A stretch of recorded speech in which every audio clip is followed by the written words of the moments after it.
Craig Holloway laughed. You skipped your interview to fix a flat tire for her? Get out, black guy can't even show up on time! Go fix tires somewhere else. Franklin Sutton didn't look away. He held Craig's stare for 3 full seconds. She was stuck in the rain. I'd do it again. Borrowed suit, grease on one knee, rain still dripping off his collar. 11 people in that lobby. Not one opened their mouth. He turned around, walked out, got into a truck with 213,000 miles on it, and drove away. But here's the thing nobody in that building knew. The woman whose tire he changed? Her last name was on the building they were all sitting in. And what happened next? Craig Holloway never saw it coming. Let's rewind. 6 hours earlier. Franklin Sutton woke up at 5:45 a.m. the way he'd woken up every morning for 6 years in the Army. No alarm, no snooze, just eyes open, feet on the floor. His apartment sat on the east side of Charlotte, North Carolina. 1 bedroom, 1 window that faced a parking lot. The kind of place where the hallway always smelled like someone else's dinner. But Franklin kept his unit clean, military clean. Bed made tight enough to bounce a quarter. Boots lined up by the door. Counter wiped down. No dishes in the sink. He stood in front of the bathroom mirror in a white undershirt and ran a hand over his fade. Still fresh. His barber owed him a favor. Small things mattered today. Because today was the day. First callback in 5 months. 5 months of sending resumes into silence. 5 months of, we'll keep your application on file, which is corporate for lose our number. 5 months of watching his savings account bleed out like a slow leak in a tire. He opened the closet, pushed past 2 work jackets and a pair of coveralls. In the back, wrapped in a dry cleaning bag, hung a navy blue suit. Not his. His neighbor Terrence had lent it to him. Terrence wore it to his cousin's wedding last year, said Franklin could borrow it as long as he didn't sweat through it. Franklin pulled it out, held it up against his chest.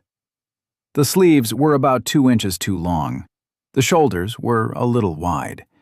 But it was clean, pressed, and it was all he had. He set up the ironing board, not because the suit was wrinkled, but because ironing calmed him.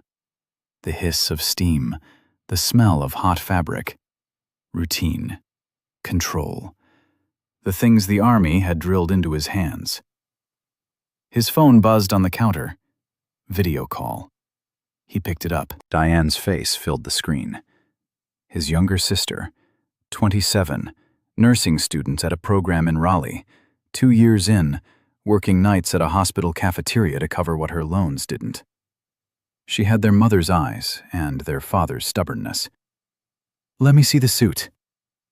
Franklin turned the phone around. Oh, that's clean. You're gonna walk in there looking like money. I'm gonna walk in there looking like Terrence. Shut up, she grinned. You nervous? Nah. Liar, he smiled. First real smile of the morning. Listen, Diane said, leaning closer to the screen. You know more about engines and buildings and machines than half the guys walking around with engineering degrees. You kept an entire motor pool running in the desert for 3 years. You're not going in there to beg. You're going in there to show them what they'd be lucky to get. Franklin didn't say anything for a second. Then, appreciate you, Di. Don't appreciate me. Go get the job. She hung up. He finished ironing, put the suit on, looked at himself in the mirror, rolled the sleeves once, too casual, unrolled them, left them long, slid the resume, 1 page printed at the library yesterday for 30 cents, into a manila folder. Breakfast was a bowl of cereal eaten standing up over the kitchen sink. No milk. He'd run out 2 days ago and hadn't replaced it. Dry Cheerios. He chewed slowly and stared out the window at the parking lot. A billboard across the street read, Asford Property Group, Building Charlotte's Future. Big white letters. Stock photo of a skyline. He'd seen it every day for 3 months and never once connected it to anything in his life. Today, he had an interview there. He grabbed his keys, locked the door, walked down 2 flights of stairs because the elevator had been broken since March, got into his truck, a 2009 Silverado with 213,000 miles, a cracked taillight, and an engine that still purred because Franklin rebuilt it himself, twice. He pulled out of the lot, headed west toward I-85. The sky was gray, but not raining yet. He turned on the radio. Gospel station. Listened for 2 minutes, then turned it off. He started rehearsing. My name is Franklin Sutton. I'm a former Army mechanic with 6 years of experience in vehicle and facility maintenance. He stumbled on the next part, started over. I'm detail-oriented, dependable, and I take pride in… Nah, too stiff. He tried again, softer this time. I just want a chance to show you what I can do. He nodded to himself. That one felt true.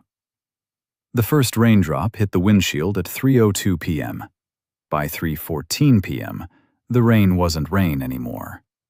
It was a wall. Franklin leaned forward in his seat, both hands on the wheel, wipers screaming on high and still losing the fight. I-85 south of Charlotte. 4 lanes of trucks throwing spray, brake lights smearing red through the downpour. His phone sat on the passenger seat. Google Maps showed 26 minutes to destination. Interview at 4 o'clock. The math was tight. Not comfortable, but doable. Then he saw her. A silver Lexus ES, maybe a 2020, maybe newer, sitting crooked on the shoulder, hazard lights pulsing orange through the gray. The front passenger tire was flat, not low, flat, rim nearly kissing asphalt.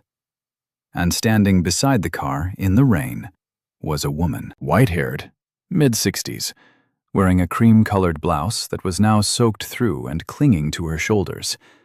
No umbrella, no raincoat.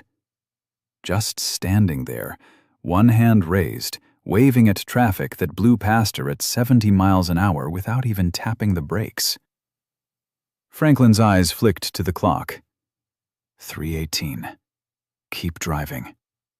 He pressed the gas, moved to the center lane, put distance between himself and the shoulder. You can't be late. You cannot be late. Not today. He checked the rearview mirror. She was still standing there, arms still up, cars still passing. Then she slipped. Just her left foot slid on the wet grass beside the guardrail. She caught herself, one hand on the car, but for a second she was off balance, and Franklin saw something he recognized. The look of someone who'd been standing too long with no help coming. He'd seen that look in the mirror plenty of times. He took the next exit, looped under the overpass, came back north, pulled in behind the Lexus and cut the engine. He stepped out into the rain. Ma'am, you need a hand? The woman turned. Her eyes were red, not crying, just wind and water and exhaustion. She blinked at him like she wasn't sure he was real. Oh, thank you. My phone died and I've been out here. I don't even know how long. It's all right. Let me take a look. Franklin walked to the flat tire, knelt down. Rain soaked through the knee of Terrence's suit instantly. He felt it, cold and heavy, but he didn't flinch. He popped the trunk. Spare was there. Jack was there. Lug wrench, there. He worked fast, the way he used to work on Humvees in motor pools where speed wasn't optional. Loosen, jack, remove, mount, lower, tighten. Star pattern. His hands moved from memory. The woman stood behind him, arms crossed against the rain. You've done this before. Franklin glanced up, half smiled. Once or twice. Where are you headed? You look like you're dressed for something. He paused, just a beat. An appointment. He didn't say interview, Didn't say the only callback I've gotten since November. Didn't put his weight on her shoulders. Just an appointment. He finished in 11 minutes, stood up, wiped his hands on his pants. There was grease on the right knee now, dark and obvious against the navy fabric. He looked at it, looked away. You're all set, ma'am. Spare's good for about 50 miles. Enough to get to a shop. The woman opened her purse, pulled out two $100 bills, held them out. Please, you've done me such a kindness. No, ma'am, I appreciate it, but I can't take that. Please, you're soaked, and you've ruined your— Wouldn't feel right. He said it gently, firm but gentle, the way you close a door without slamming it. She looked at him for a long moment. What's your name? Franklin. Franklin what? He hesitated. Then, Sutton. Franklin Sutton. She said it like she was writing it down inside her head. I'm Eleanor. Thank you, Franklin. Truly. He nodded, walked back to his truck, sat down, closed the door. The clock read 4:12 p.m. The interview was at 4. He stared at the steering wheel. Rain hammered the roof. The grease stain on his knee was already setting. Terrence's suit. The only suit he had access to in the world. He pulled back onto I-85 anyway. Eleanor Ashford pulled into the driveway of her home at 5:40 p.m. It wasn't a mansion, not the kind you see in movies, but it was the kind of house that whispered money instead of shouting it. Stone exterior, old magnolia trees lining the drive, a porch with white columns that had been repainted every 3 years since 1987.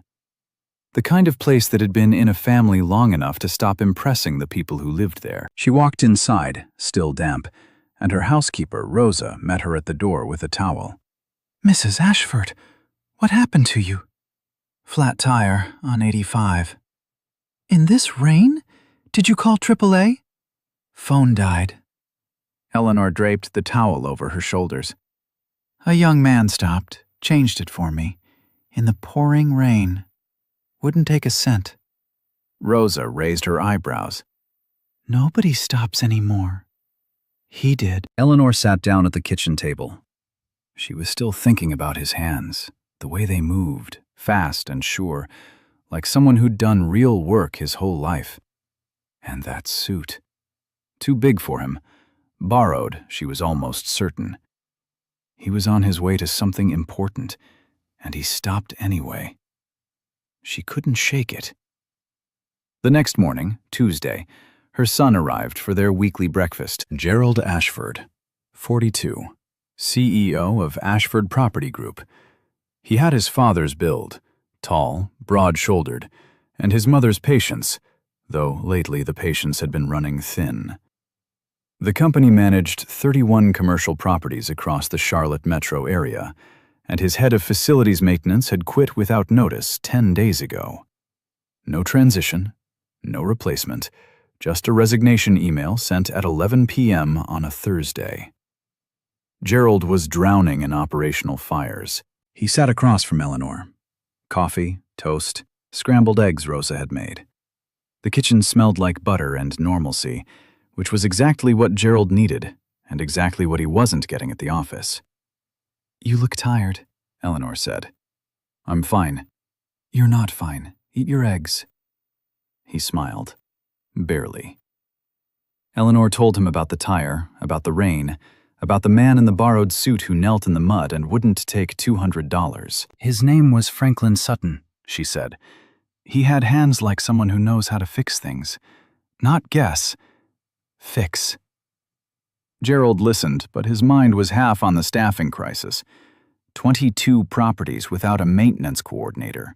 Contractors bleeding him on emergency rates. 2 HVAC systems failing at the same time in 2 different buildings. That's a good story, Mom. It's not a story. It happened. He nodded, sipped his coffee. Later that afternoon, Gerald sat in his office on the 14th floor of the Ashford building on South Tryon Street, the same building Franklin had walked into, and been thrown out of the day before. Craig Holloway knocked, came in with a tablet and a short list. 4 candidates for the facilities coordinator role, all credentialed, 2 with 10+ years, one's available immediately. Gerald scrolled through the names. Solid, expensive, corporate. Then he stopped. Did we have any other applicants recently? Walk-ins, junior level, anything? Craig shrugged. One guy yesterday showed up late, soaking wet. Looked like he'd been changing oil in a ditch. I sent him home. Name? Craig checked his tablet. Sutton, Franklin Sutton. Gerald set his coffee down. Sutton. The name his mother had said at breakfast. The man in the rain. The borrowed suit. The hands that knew how to fix things. Gerald looked at Craig for a long moment. Pull his file. I want to see his resume. Craig blinked. Sir, he showed up 25 minutes late in a stained... Pull his file, Craig. 3 days passed. Franklin spent them the way he'd spent every week for the past 5 months, filling out applications at his kitchen table, refreshing his email every hour, and pretending he wasn't counting the days since his last real paycheck. On Wednesday, he fixed a neighbor's garbage disposal for free. On Thursday, he drove for a delivery app, 11 hours, $86 after gas. On Friday morning, he sat on the edge of his bed and stared at the grease stain on Terrence's suit, which had faded from dark black to a stubborn gray-brown, despite 3 rounds of dish soap, baking soda, and Diane's YouTube tutorial sent at midnight. The stain wasn't coming out. He'd have to tell Terrence. His phone rang at 10:14 a.m. Unknown number. Charlotte area code. He almost didn't answer. Unknown numbers were usually spam, extended warranties, student loan scams, robocalls about things he couldn't afford. He picked up on the 4th ring. Mr. Sutton, this is Rebecca from Ashford Property Group's Human Resources Department. I'm calling on behalf of Mr. Gerald Ashford. He'd like to invite you in for a conversation. Would Monday at 10 work for you? Franklin didn't speak for 3 seconds. Mr. Sutton? Yes. Yes, ma'am. Monday at 10. I'll be there. He hung up, stared at the phone. Then he called Diane. They called back. What? Who? Ashford. The company. They want me to come in Monday. Franklin, are you serious right now? Dead serious. Diane screamed so loud he had to pull the phone away from his ear. He laughed.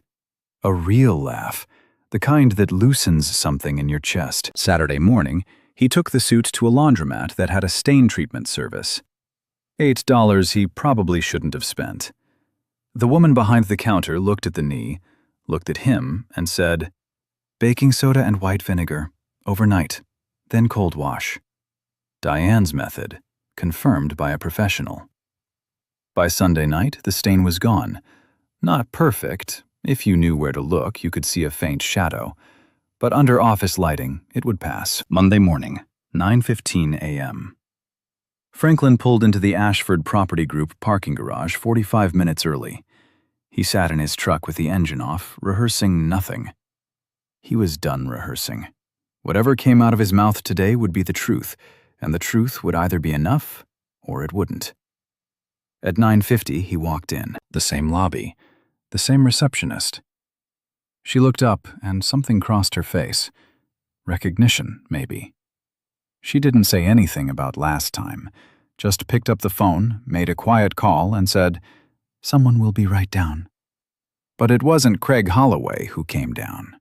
A woman in a gray blazer appeared.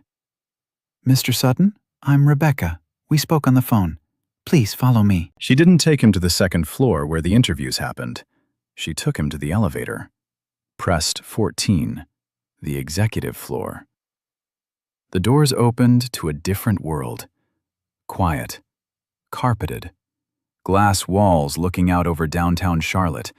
Cranes and skyline and money in every direction. Franklin's boots, His only dress shoes had a cracked sole, so he wore his cleanest boots, sank into carpet that probably cost more per square foot than his rent. Rebecca led him to a corner office, knocked once, opened the door. Gerald Ashford stood up from behind his desk, tall, gray at the temples, shirt sleeves rolled to the forearms. A man who dressed well but didn't hide behind his clothes. He extended his hand. "Franklin, thanks for coming in. Sit down. Coffee?" "Yes, sir, thank you." Gerald poured 2 cups himself. Didn't call an assistant.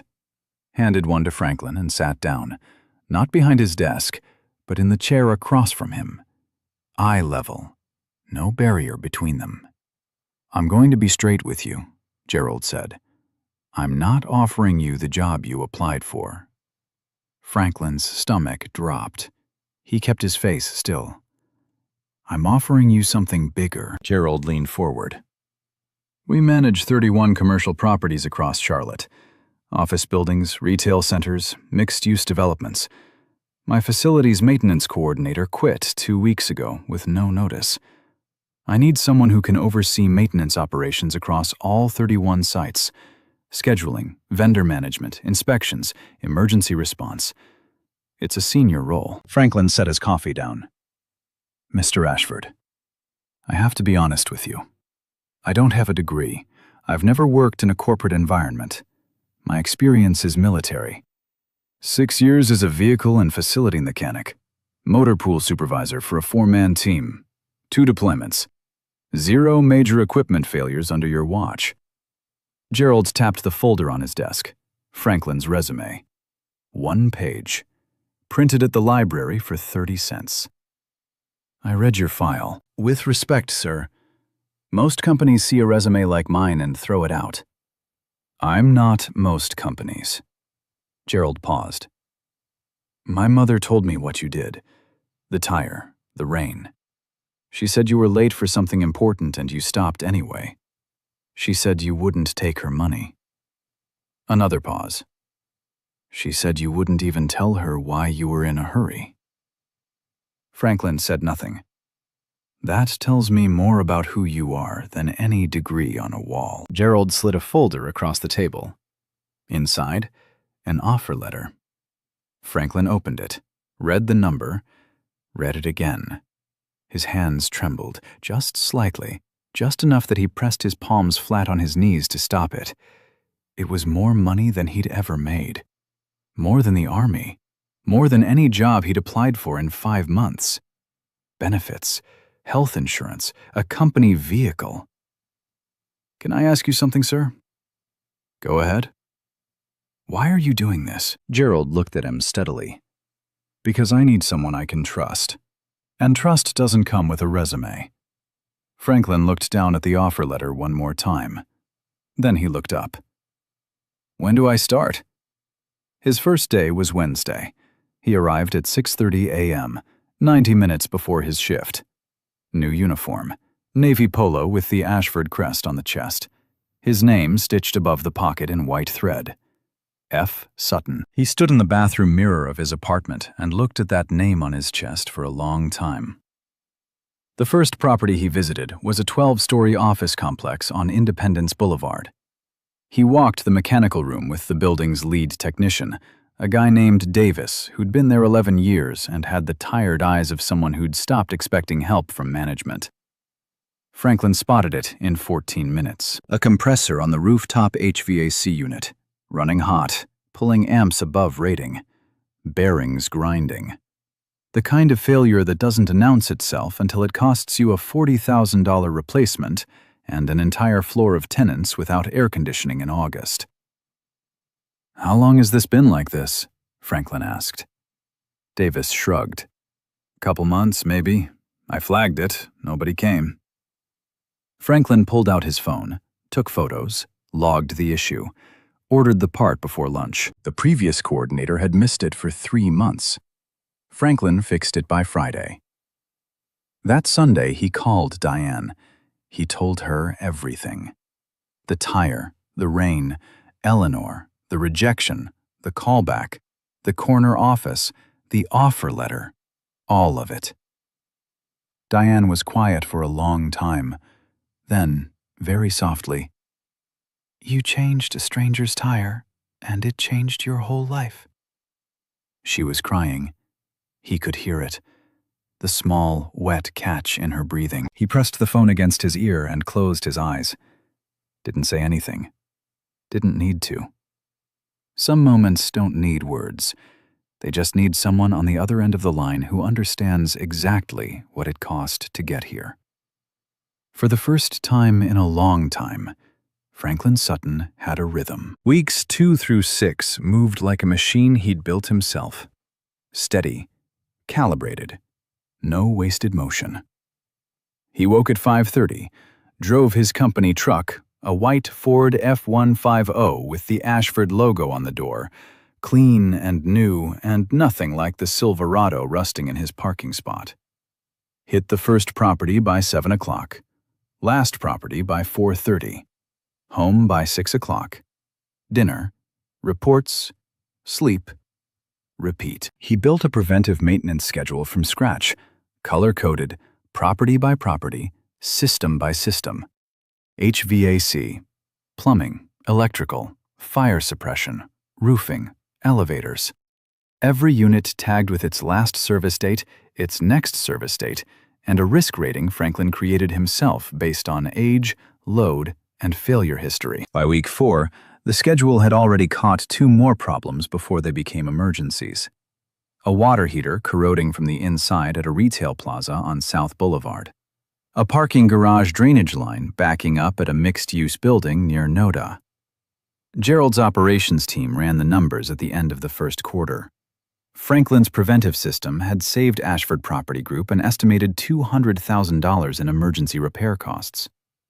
$200,000. One man, no degree. The field crews noticed. Not all at once. Respect from tradesmen isn't given, it's earned with your hands. But by week 3, the calls changed. Instead of the new guy, it was Franklin. Instead of management sent someone, it was, let me check with Sutton. One man in particular, Earl Moore, 58, white, master electrician, 20 years at Ashford, became a quiet ally.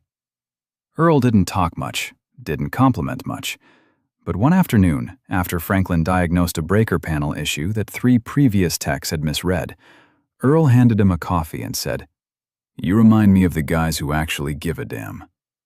From Earl, that was a standing ovation. Franklin moved into a better apartment, 2 bedrooms, west side of Charlotte, a building with a working elevator. He sent $1,200 to Diane for tuition. She protested. He told her to shut up and cash the check. At a company-wide staff meeting in week 5, Gerald publicly recognized Franklin's impact. Craig Holloway stood in the back of the room, arms crossed, jaw tight, eyes locked on Franklin like a man watching someone sit in a chair he believed was his. Craig Holloway had been with Ashford Property Group for 14 years.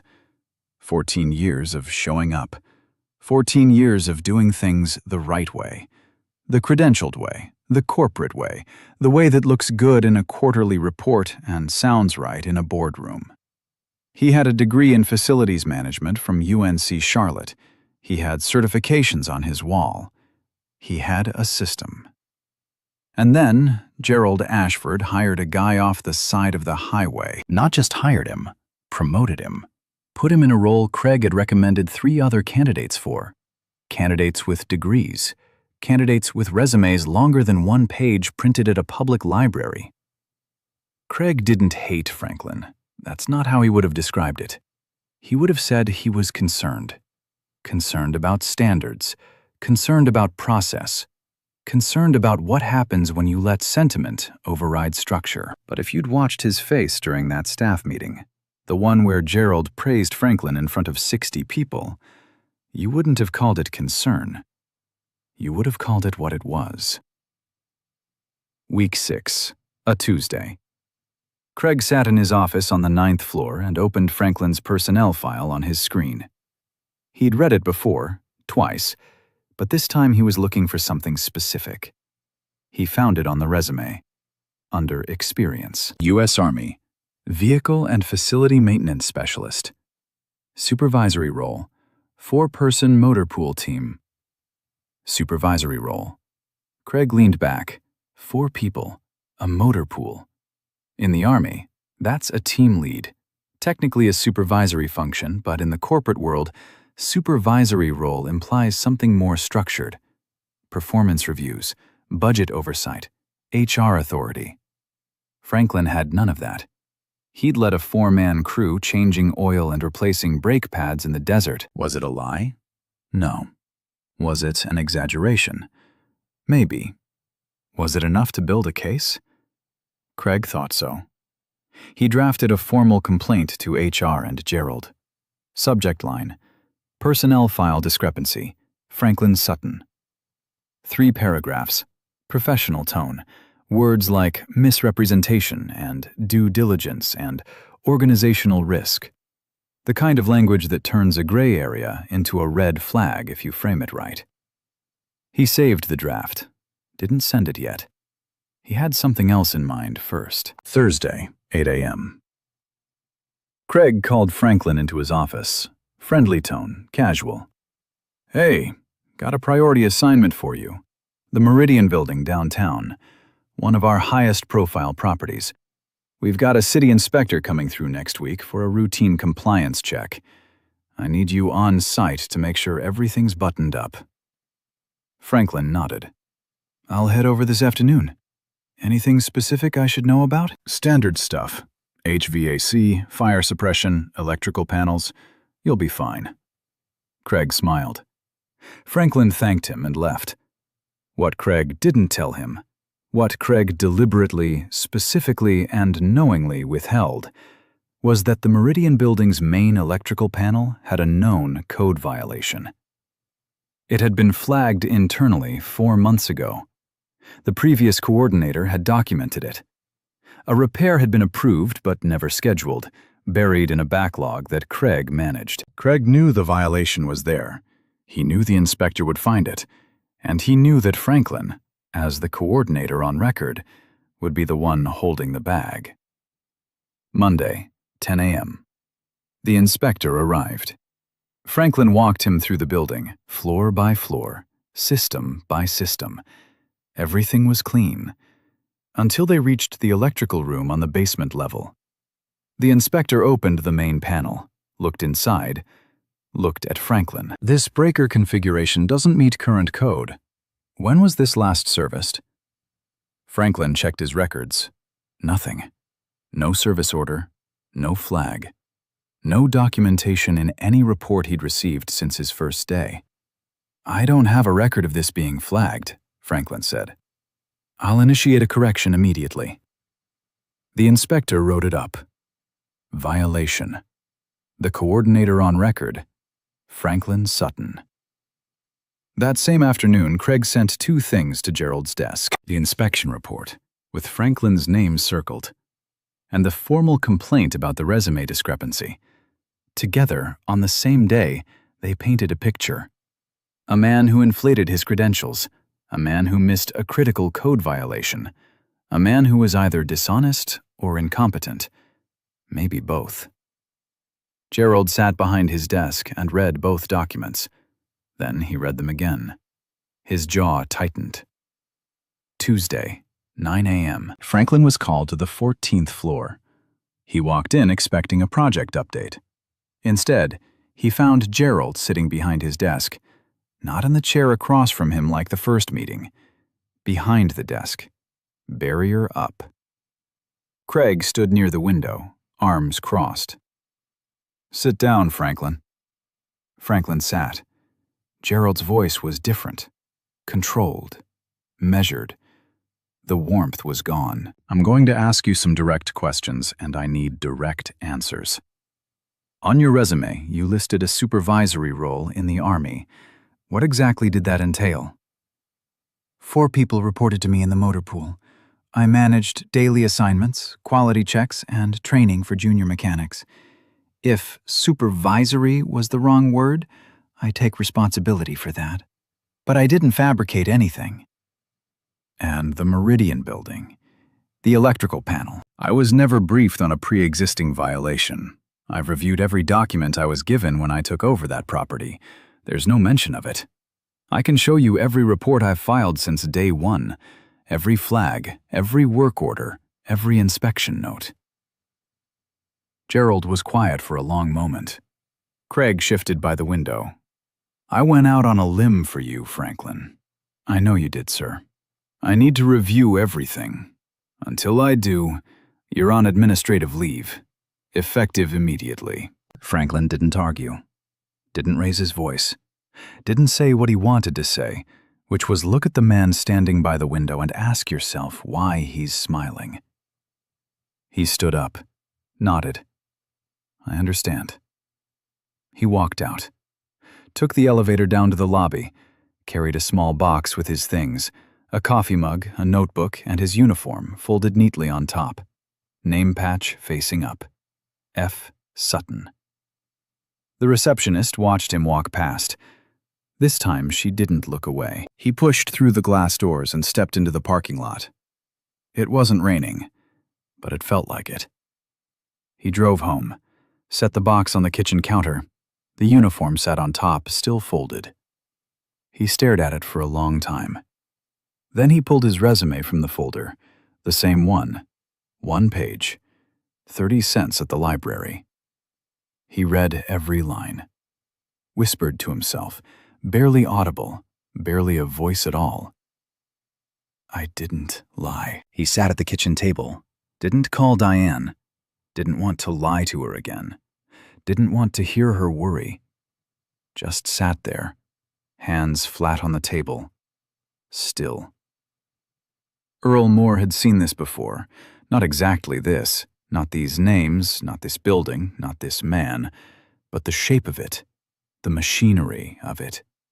The way a person with a title and a grudge could take someone good and grind them into dust using nothing but paperwork and timing. 3 years ago, a coordinator named Daniels, young guy, sharp, came up through trade school, had flagged a plumbing issue at one of Ashford's older retail properties. Craig had ignored the flag. When the pipe burst and flooded a tenant's storage unit, Craig buried the original report and let Daniels take the fall. Daniels was gone within a month. No investigation, no questions asked. Earl had kept his mouth shut that time. He wasn't proud of it. He told himself it wasn't his fight. Told himself he was 55 at the time, with a pension to protect and a granddaughter whose college fund depended on him staying employed. All true. All cowardly. He knew it then. He knew it now. This time would be different. Wednesday morning, the day after Franklin was suspended, Earl sat down at his work computer in the maintenance office on the 3rd floor and started digging. He wasn't a tech guy. Took him 20 minutes just to figure out how to search archived emails by date and sender. But he was patient, and he was methodical. The same way he'd wired panels for 20 years, one connection at a time, no shortcuts. He found it in the sent folder of the shared facilities inbox. 4 emails, spanning 4 months. The first? A flag from the previous coordinator, Daniel's replacement, identifying the electrical code violation at the Meridian building. Date? January 14th. The second, Craig's reply. Acknowledged. Will schedule repair in Q2 budget cycle. Date, January 19th. The third, a follow-up from the coordinator asking for a timeline. Date, February 28th. The fourth, Craig's response. Deprioritized. Handle current backlog first. Date, March 3rd. 4 emails.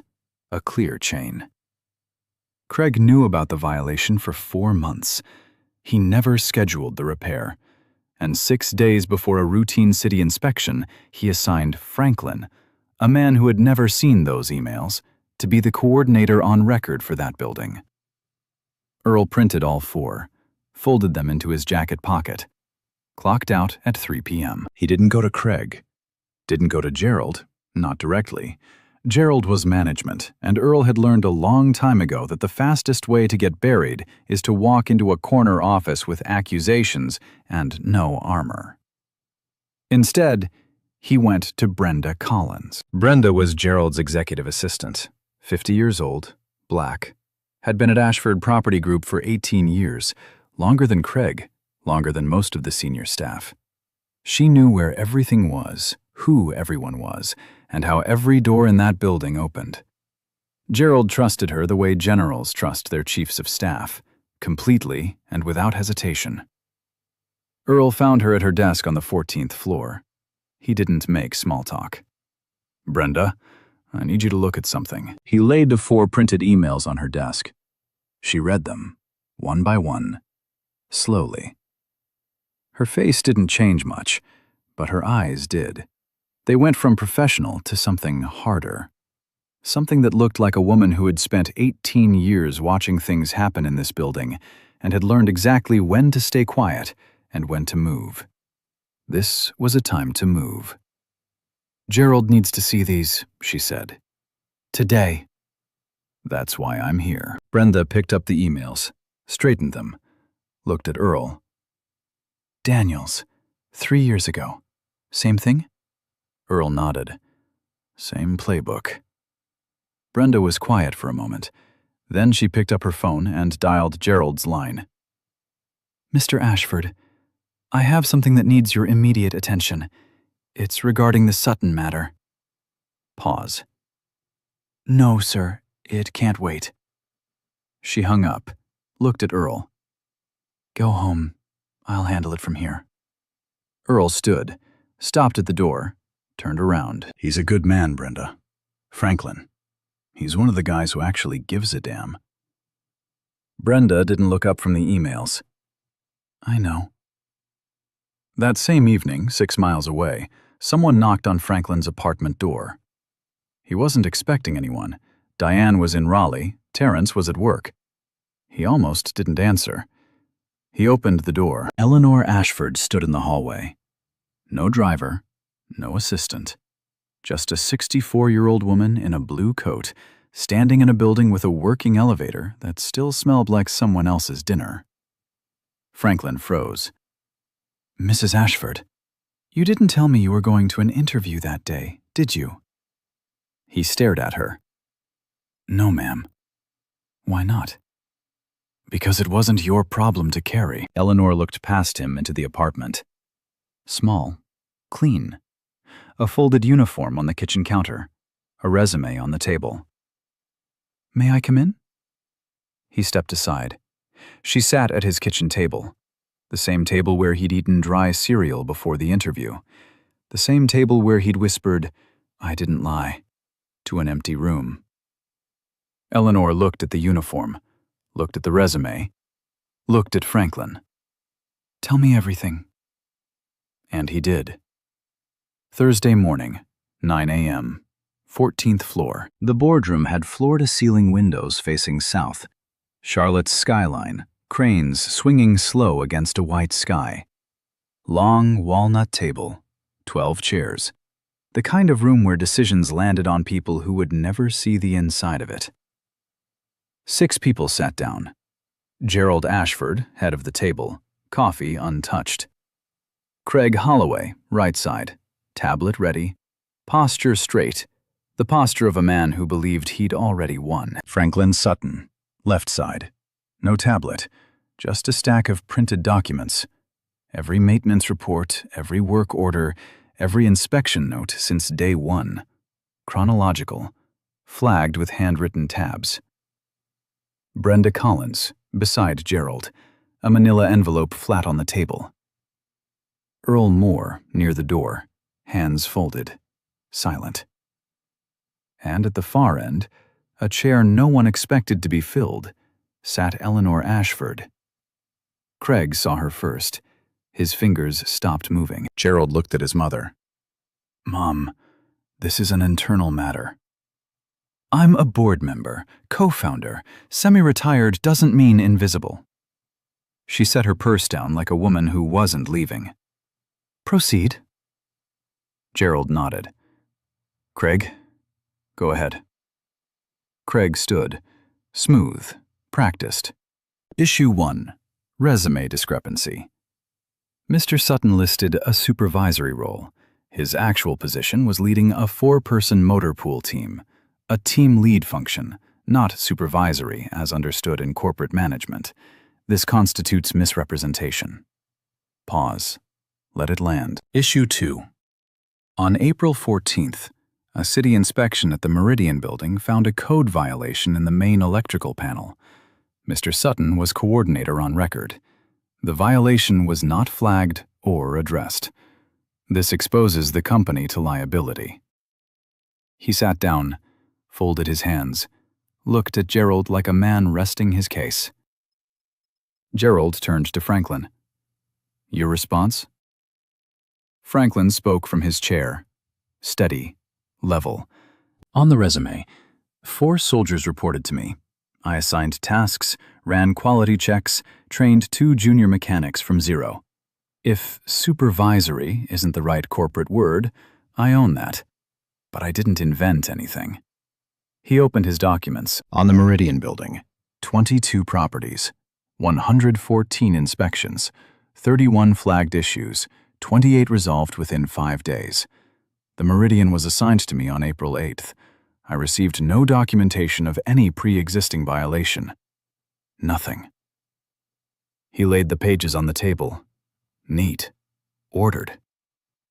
If that violation existed before me, someone knew, and that someone didn't tell me. Silence. Gerald looked at Brenda. Brenda. She opened the envelope. 4 printed emails. Laid them on the table, one by one. January 14th. The previous coordinator flags the electrical violation at the Meridian building. January 19th.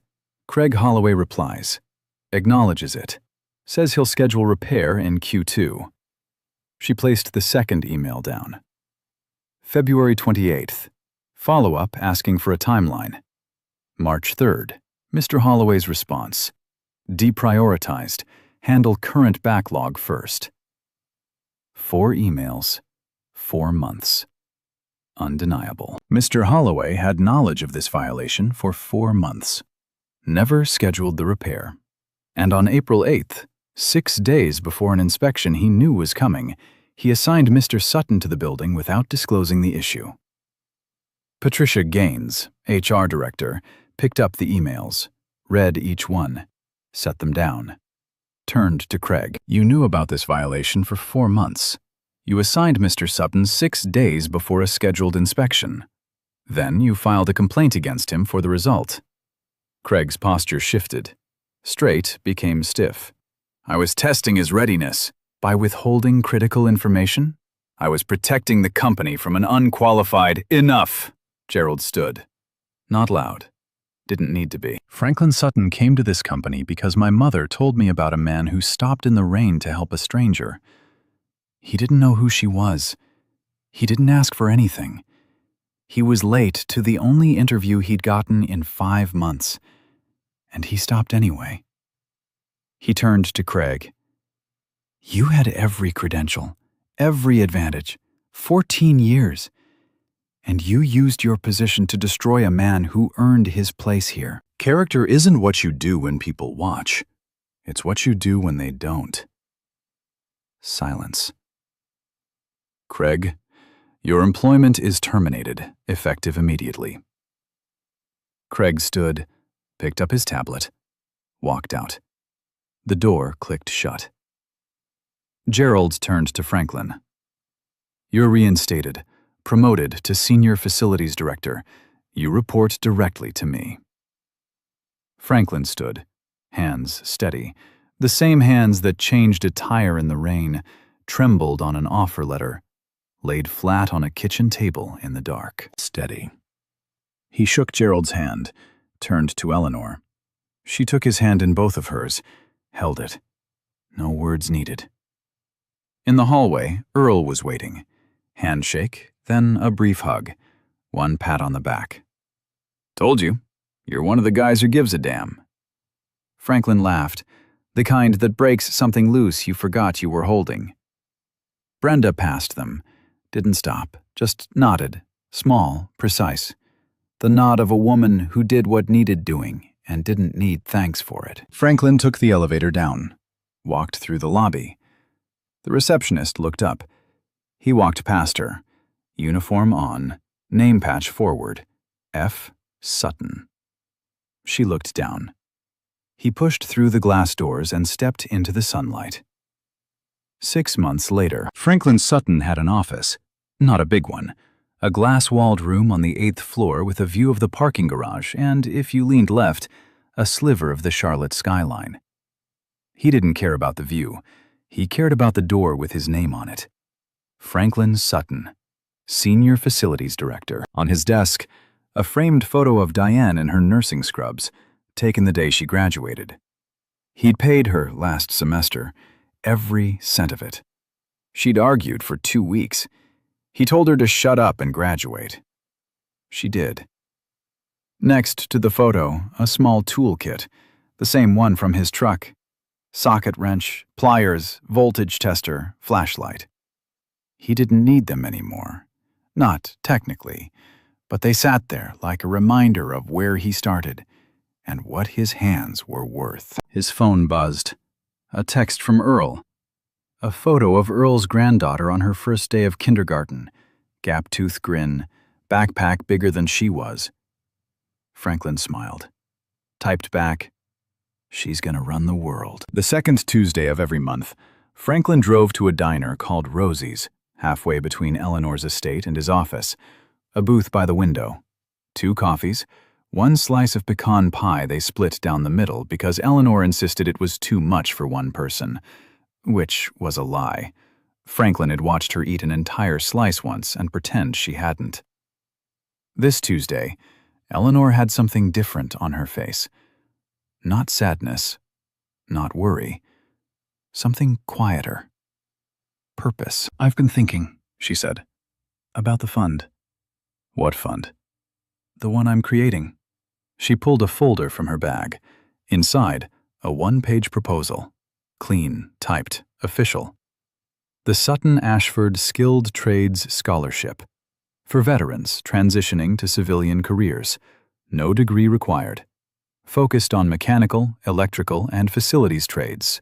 Funded by the Ashford Family Foundation. Franklin stared at it. "You can't put my name on this." "I already did." "Eleanor, you earned it. Not by changing my tire. By being the kind of man who would." Franklin looked out the window. A long beat. The diner was quiet. Forks on plates, low conversation, the hiss of a coffee machine. "My dad used to say, 'You never know who's watching, so act like it matters.' I stopped believing that for a while." He paused. "I think I believe it again." Eleanor reached across the table and squeezed his hand. Once. Firm. The way you seal a promise without saying the word. That evening, Franklin drove home on I-85. The same stretch, the same highway. Rain falling lightly. Not a storm this time, just a soft, gray mist. He saw a car on the shoulder, hazard lights blinking. A young man standing beside it, hands in his pockets, looking lost. Franklin checked the clock. He had nowhere to be. He pulled over. The camera holds on Franklin's truck, parked behind the stranger's car on the shoulder of I-85. Rain misting. Hazard lights blinking in sync. 2 sets now, like a heartbeat. Franklin steps out, walks toward the young man. Same walk, same calm, same question. "You need a hand?" The screen fades. If this story hit you in the chest, even just a little, drop a comment and tell me, would you have stopped? Hit that like button, subscribe, and share this with someone who needs to hear it today. Because stories like Franklin's, they deserve to be told.